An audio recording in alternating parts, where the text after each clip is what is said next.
Os Cisnes Selvagens, de Hans Christian Andersen. Narrado por Rodrigo Gomes para a saga Egmont. Longe, longe, naquele país para onde voam as andorinhas, quando chega aqui o inverno, vivia um rei que tinha 11 filhos e uma filha. A menina chamava-se Elisa. Os 11 irmãos eram príncipes e iam para a escola com uma estrela no peito e de espada ao lado.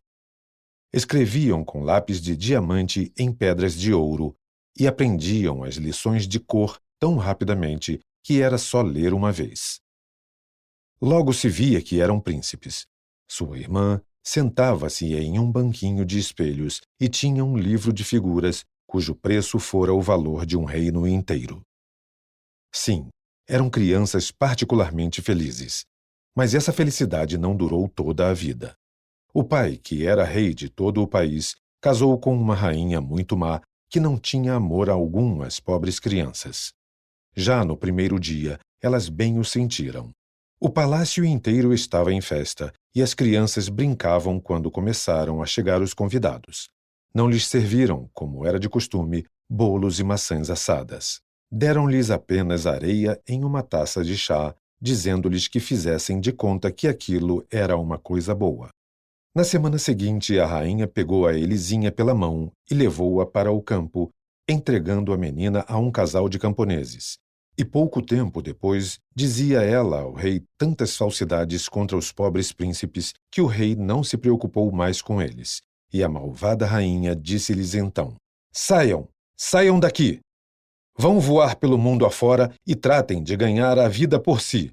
Vamos! Voem! Voem! Aves sem voz! Não pôde, contudo, fazer-lhes todo o mal que desejava, porque os príncipes viraram logo em cisnes, 11 magníficos cisnes selvagens. Soltando um grito estranho, saíram voando pelas janelas do palácio, voaram por sobre o parque e saíram pelo mundo.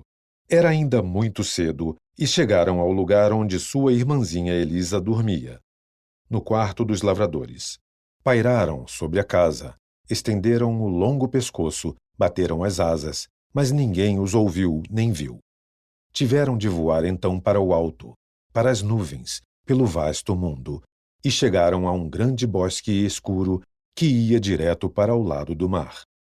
A pobrezinha da Elisa ficou lá na casa dos campônios e brincava com uma folha verde, porque não tinha outros brinquedos.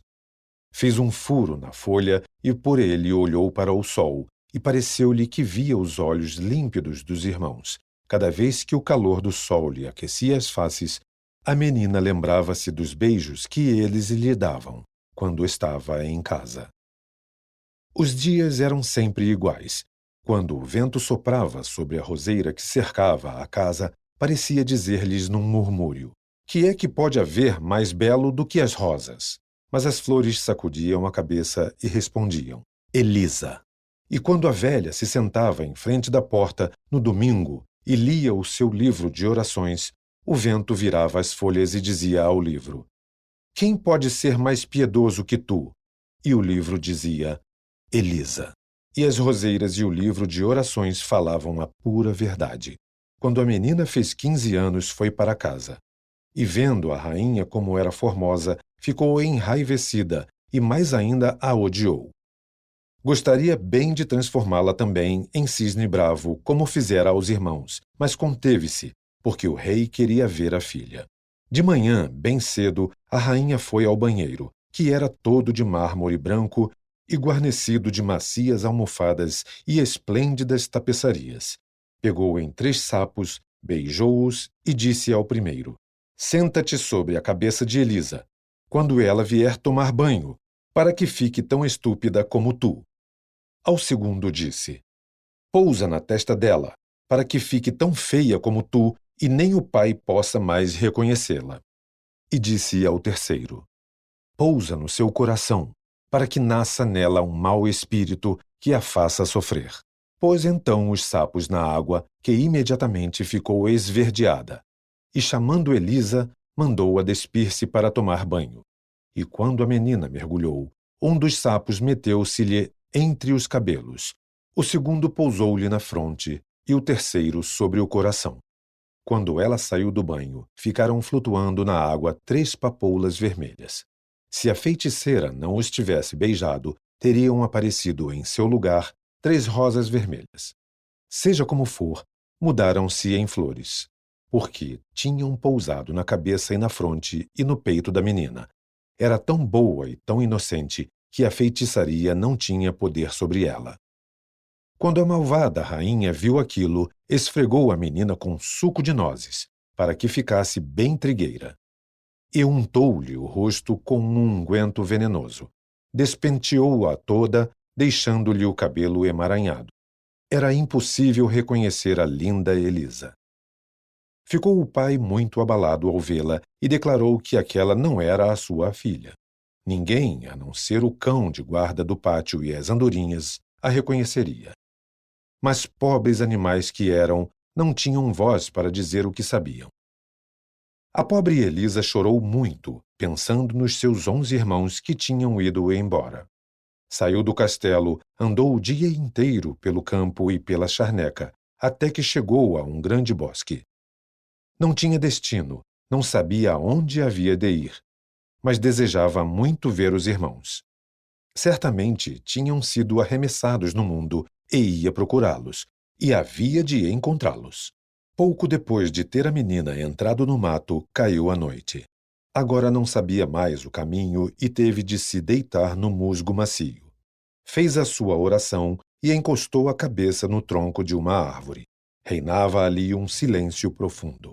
O ar era suave e na grama e no musgo brilhavam, como fogos verdes, centenas de vagalumes. E quando ela tocou de leve num galhinho, os insetos brilhantes a cobriram como uma chuva de estrelas. Sonhou a noite inteira com os irmãos. Eram de novo crianças e brincavam todos juntos, escreviam com seus lápis de diamantes nas lousas de ouro e viam as lindas figuras do livro que tinha custado metade de um reino.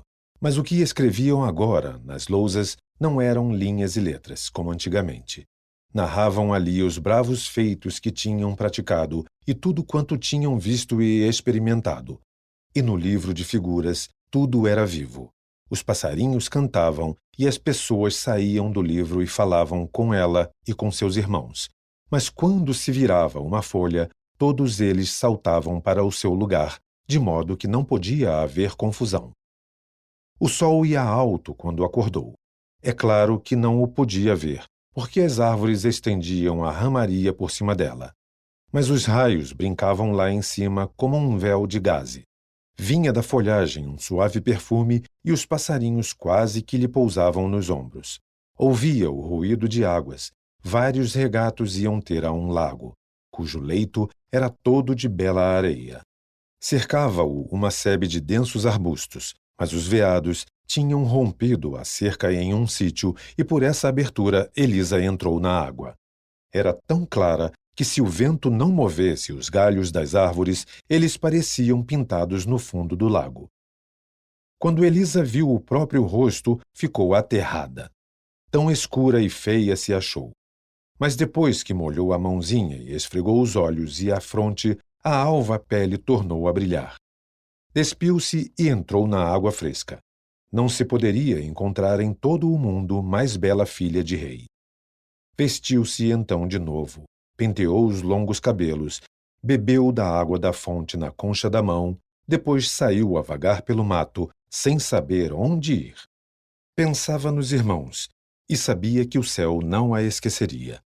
É Deus quem faz crescer as maçãs silvestres para matar a fome. Ele lhe mostrou uma macieira, vergando ao peso das frutas.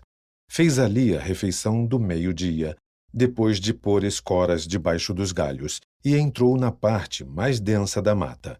O silêncio era tão grande que ela ouvia o ruído de seus passos e o crepitar das folhas secas em que ia pisando. Não se via um passarinho. Os raios do sol não podiam atravessar a folhagem densa das árvores.